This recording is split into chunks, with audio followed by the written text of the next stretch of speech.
The oceans are warming way more than we previously thought.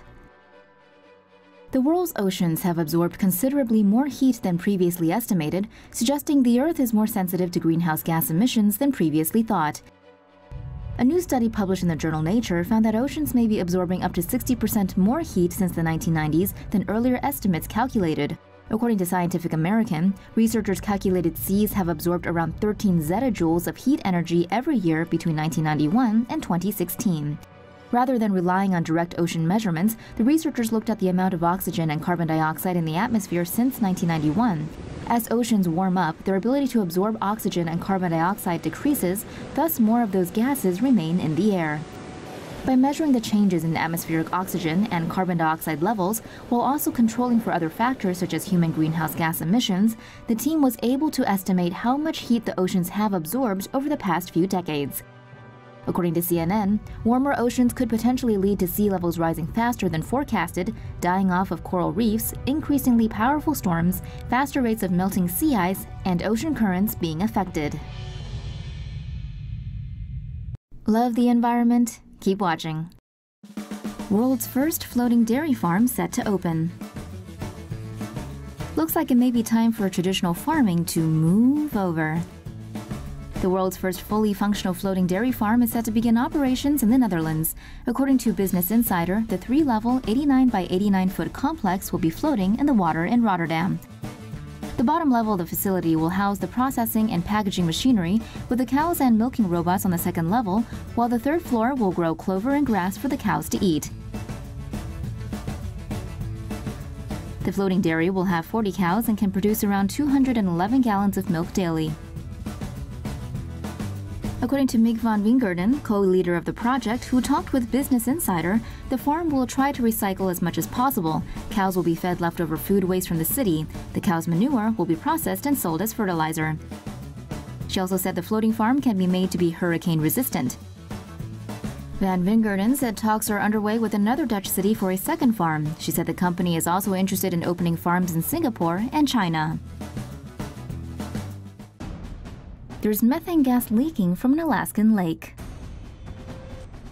Can you feel it getting hotter? If not, you will. Researchers have discovered a lake in Alaska that is bubbling due to methane emissions. In a feature for the Washington Post, according to Katie Walter Anthony, an associate professor at the University of Alaska Fairbanks, the bubbles in Lake Essia are being caused by methane gas release.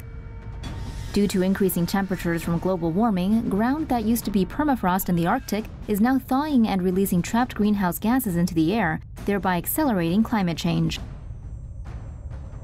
The gases are geological in origin. The researchers say there are fossil fuels buried close to the bottom of the lake and, in combination with the melting of the permafrost, represent a source of greenhouse gases. The lake emits around 2 tons of methane gas daily, the equivalent of methane emissions from 6,000 dairy cows. Scientists will need to do further research to see if this phenomenon is occurring in other Arctic lakes.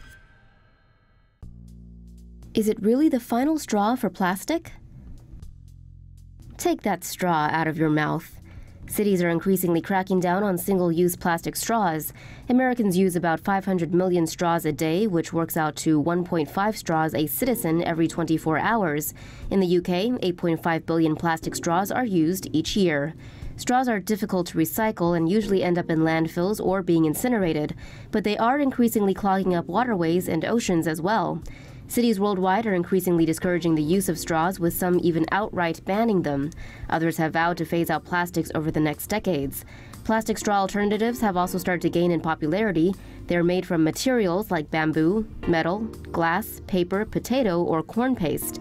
But let's be honest, can you really teach an old dog new tricks?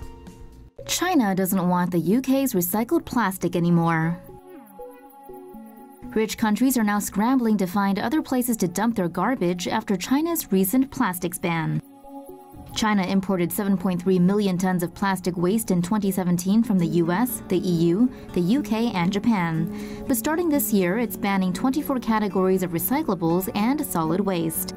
Britain alone sends around 2/3, about 500,000 tons, of its recycled plastic to China every year. UK recycling firms are now looking to Malaysia and Vietnam. However, both those countries have capacity issues. Unless other alternative markets can be found, the plastics will have to be sent for incineration or dumped in a landfill. Well, we could always start launching all of our garbage into space. Plastics could be entering the food chain via mosquitoes. At this point, people should just be eating straight plastic and cut out all the middlemen. According to new research, microplastics could be entering the food chain through mosquitoes, threatening birds and other creatures that consume the flying insects. Scientists fed microplastics to mosquito larvae and discovered the plastics remained inside the insects after they became adults. The study was published in the journal Biology Letters on Wednesday.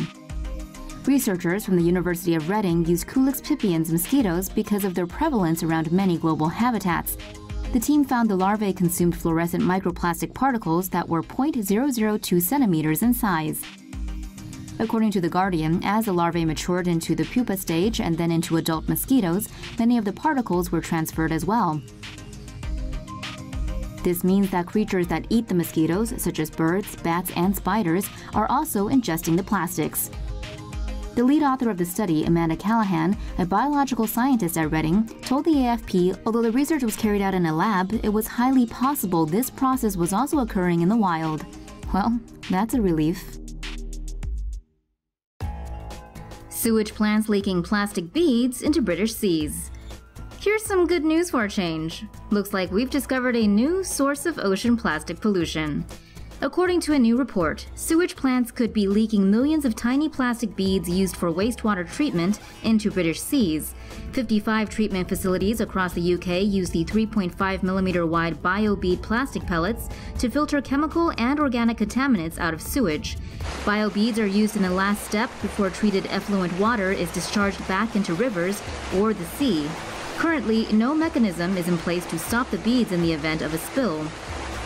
Plastic microbeads kill marine life by blocking the digestive tract, but also as a result of exposure to chemical pollutants like DDT and PCBs that attach to the plastic beads in seawater.